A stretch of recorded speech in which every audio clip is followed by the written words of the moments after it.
Welcome to the Salmon Runs YouTube. Enjoy the video. Hello everyone. In this video, I will explain how to jumpstart a Buick LaCrosse safely. Before we begin, it's crucial to prioritize safety. Always wear protective gloves and eye protection.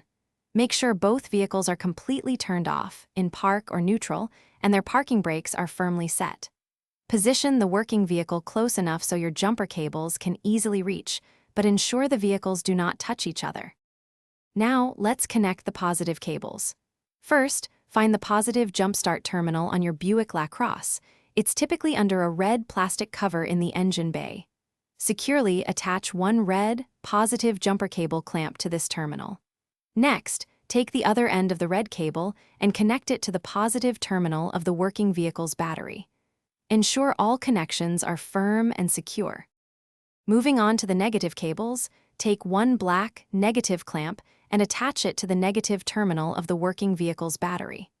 For the final connection, and this is very important for safety, connect the other black clamp to an unpainted metal part of your LaCrosse's engine block, away from the battery itself. This grounding point helps prevent sparks near battery fumes. With all cables connected, start the donor vehicle and let its engine run for about 5 to 10 minutes.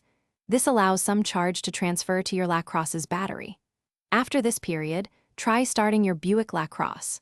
Once it successfully starts, carefully disconnect the jumper cables in the precise reverse order you connected them, starting with the negative clamp from your LaCrosse's engine block. Let your car run for at least 15 to 20 minutes to recharge.